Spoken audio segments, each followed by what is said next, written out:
Alam mo ba na may crochet stitch na sobrang kapal, sobrang tibay at sobrang useful? Una, gumawa muna tayo ng chain 4. Then mag-add pa ng isang chain para sa turning chain. Then mag-work ng 1 single crochet sa second chain from the hook. Sunod, 1 single crochet sa bawat natitirang chain. Sa row na ito, dapat meron tayong 4 single crochet. Pagkatapos, chain 1. Para sa thermal stitch, ipasok ang hook sa back loop at sa ilalim na loop ng stitch ng previous row. Then mag-work ng single crochet. Ulitin ito hanggang sa dulo ng row.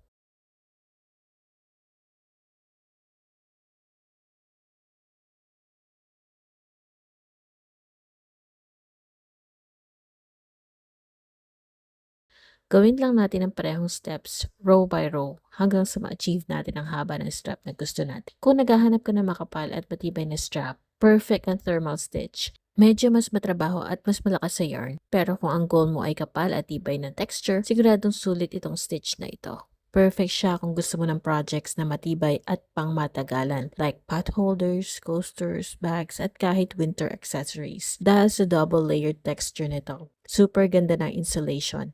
Meaning, hindi agad dumadaan ang init, kaya safe gamitin sa kitchen. Isa pa, hindi siya madaling mag-stretch, so kahit araw-araw gamitin, hindi basta nawawala ang shape. Bonus pa, ang linis at premium ng itsura kahit simple lang ang stitch. Pagkatapos niyan, i-bind off na natin ang work. After ng turning chain, sa pag-bind off naman, ipasok ang hook sa parehong loops at sa ilalim ng loop ng stitch ng previous row at mag-work ng single crochet. Ulitin lang ang process na ito hanggang makarating sa dulo.